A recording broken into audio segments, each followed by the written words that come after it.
So what's up? Kamusta? Ayos ba tayo dyan? So nandito tayo ngayon sa may Rusi Kapihan branch para sa update natin dito sa motorcycle na to.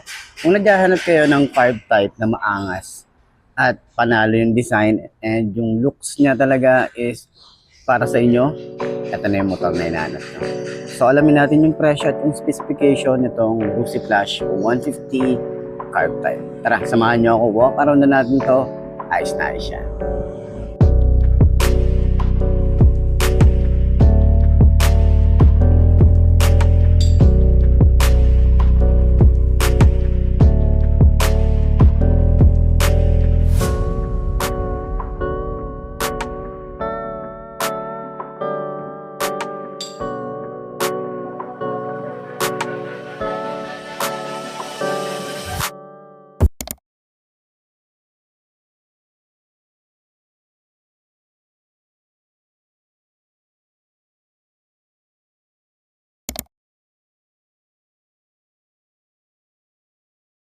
So yun ang mga best no, sa lahat ng mga nagtatanong magkano nga ba ang ganitong motorcycle ito ay nagkakahalaga ng 54,500 kapag kinuha nyo ng cash.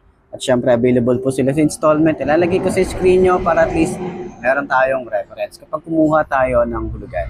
So sa tingin nyo, sulit nga ba ang presyo niya ngayon 2026? Bagong taon, bagong motor.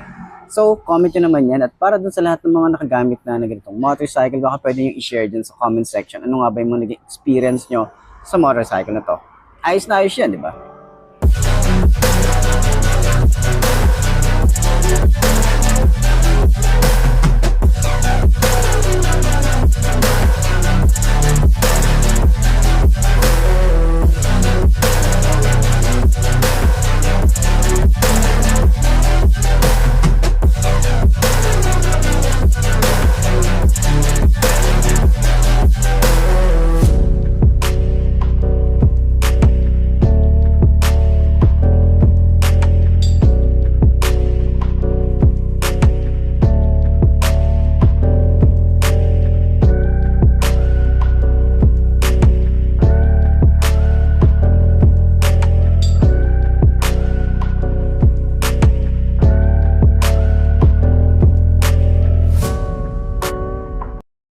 So yun mga best no, kung naghahanap kayo ng Flash 150 na carb type, available po yan. Meron silang dalawang unit dito, itong kulay blue at itong kulay gray na glossy finish. Okay, wala rin naman silang nilabas na matte finish na ito.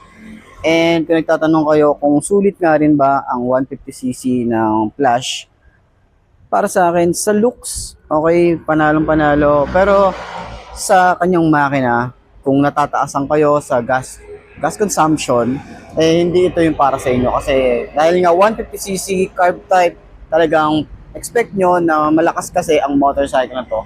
Syempre kapag malakas yung motorcycle, malakas din sa gas. Okay? So laging tatandaan yon, kapag higher cc, mataas din yung consumption niya. Okay? Lalo na kung hindi siya fuel injection. So yun, sa mga nambabash dyan sa Flash 150 dahil nga malakas sa gas, syempre malakas siya. Diba? So yun, gusto nating sabihin dito na maganda yung kanyang headlight. Maangas yung headlight niya, futuristic talaga yung design. Pagdating dito sa side na to is marami siyang pakanto na design, mga pa-sharp na design. And yung upuan niya, maganda yung foam. Okay, makapal din yan. May mga stitches, tapos maganda yung leather na ginamit. Yung panel gauge nito is naka half digital, half analog. Naka-disusi pa rin naman to. Panalo rin yung mga switches nito sumasabay sa mga kakompetensya niya. Okay? So, yan. May USB charging port din tayo rito. Okay? So, sa mga habang biyahe, pwede yan. May side pocket naman tayo, parehas. Okay? So, ito ay naka-single head shifter. And then, naka-disc brake sa harap at naka-disc brake din dito sa likod. So, panalo rin to.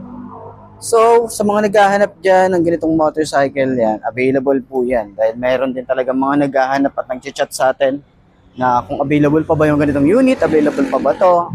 Ayan po, pinapakita ko po sa inyo, available po siya. Okay, so punta lang kayo sa pinakamalapit na Rusi branch. Tapos, sabihin nyo sa kanila, gusto ko ng Flash 150 na carb type, kulay blue or kulay gray. Ipapadala nila yan. So, medyo maghihintay lang tayo ng ilang linggo. So, yun. 5'2" ang ating height. Okay, magaan yung motor. Okay, bike fit tayo. Okay. Magaan yung motor. Tapos, pansin natin. Ang ganda ng shock sa likod. Okay. Hindi ganun kagandahan yung shock sa harap compared dun sa Flash 150 na 150X. Okay yung fuel injection nito. Pero, ayan, expect nyo na yan. Okay, hindi siya ganun ka-bouncy. Okay. Ayan. Pero napansin natin dito, walang lumalagotok dito sa kanyang T-post. Okay? Turning radius niya, may space pa tayo rito. Ayan, hindi siya ganun kalawak. Kakain tayo ng malaking kalsada para makapag-U-turn tayo. So, yan. Sa tingin nyo, sulit nga ba ang presyo nito ngayong 2026? Comment nyo naman yan, and sa mga gustong kumuha nito, PM nyo na lang ako or puntahan nyo na lang pinakamalapit na Rusi branch dyan sa lugar. Ayos na ayos siya. Okay, so center stand natin, magaan ba siyang center stand? Tingnan natin. May kabigatan pero kaya naman. Ayos.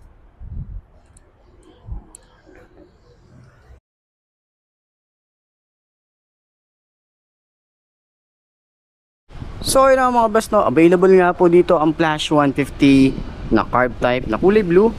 At dun sa likod, meron tayong kulay gray na glossy finish. So marami din talaga naghahanap nito, kaya gusto ko rin i-share sa inyo ngayon 2026. Bagong taon, bagong motor, baka naghahanap ka ng ganitong motorcycle, carb type, at pwede mong i-upgrade at gawing pang build ang isang to. So, umpisahan natin dito sa headlight, meron tayong LED. High and low na po yan. Maganda yung design. Alam naman natin kung saan to inspire. Sa Flash. Ay, sa Flash tuloy. Sa Sniper ba? Sa Sniper ba? Tama, Sniper. Okay. So, medyo nalilito na tayo sa mga motorcycle. Dami na kasi nating binablog eh. So, meron tayong matte finish dito. Ito parang carbon fiber finish. Meron tayong magandang emblem ng Rusi. Mga decals natin dito, minimalist lang. May Flash 150, 150. May flash lang dito sa side. Okay, meron tayong maangas na front view. Yung kanyang daytime running light, yung signal light, LED rin yan. Halos lahat naman ng ilaw na to LED. And naka-telescopic fork tayo rito. Maganda yung fender. May extension din tayo rito na matte finish black. Yung kanyang forks, meron tayong matte finish na black. And meron tayong mugs na naka-tube type pa rin naman to. Ang size ng tires niya ay 70-90 by 17. And Yuanqing yung kanyang brand. And naka-disc brake tayo rito na maganda, malaki. Naka-dual pot caliper din tayo rito. So ito ay 5 speed na rin. So ito ay 1 down, 4 up. So kung nagtatanong kayo paano yung gear position niya or gear shift niya. Okay. So sa kanyang panel gauge na naka-analog type and digital, dito naman sa taas is naka-digital to. Hindi natin makita kung ano yung nandito. Okay, aaninagin ko. Okay, signal light, neutral pag naka-high beam. Ayan. So speedometer, odometer, and then fuel gauge na sa gitna. Switches, meron tayong park light, headlight, electric starter, high and low. Wala siyang flasher. Ito, busina, signal light, and then may hazard switch. Sa babang part is choke. Ayan. So sa grip niya, makapit din, mataba, medyo mababaw. Okay, pero responsive siya. Sa kanyang lever, manipis yung lever na ito. Front brake, smooth lang. Clutch, okay, smooth lang din. Pagbaba natin, meron tayong USB charging port. Ayan. Meron tayo ritong side pocket. So medyo mababaw lang, kaya ingat tayo rito pag maglalagay tayo habang bumabiyahe, baka malaglag lang. So yung kanyang ignition, simpleng-simple lang, tsaka maganda rin yung susi niya. Ayan.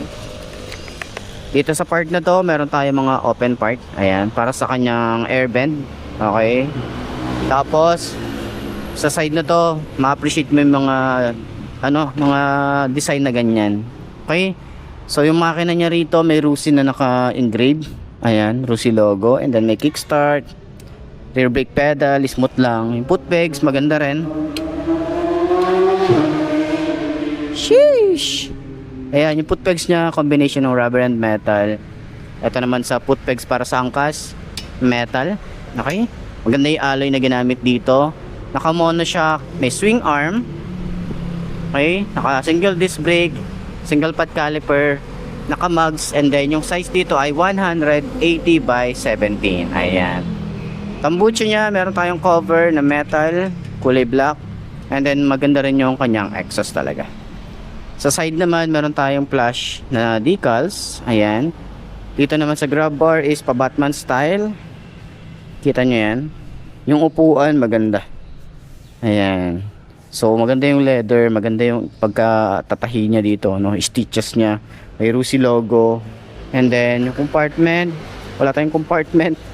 Meron tayo ditong helmet hook. Ayan, malinis yung ating gas tank.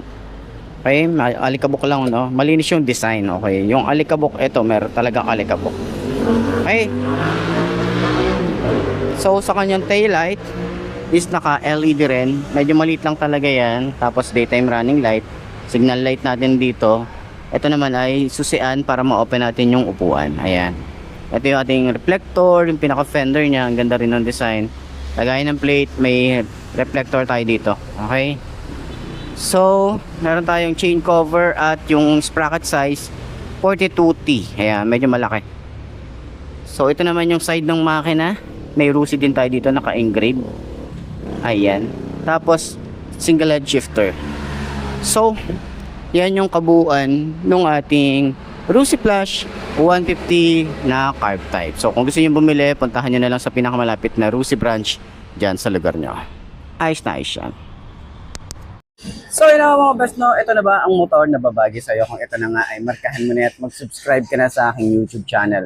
I-click mo na rin yung notification bell para updated ka sa lahat ng videos na upload natin. Dito araw-araw, so laging tatandaan, wala sa brand ng motor ang itatagal yan. Kundi na sa pag-aalaga mo yan, tatagal yan. Ayos na ayos yan. So, kita-kita na lang ulit tayo bukas. I'm Mark D. Ciao. Maraming salamat sa inyo.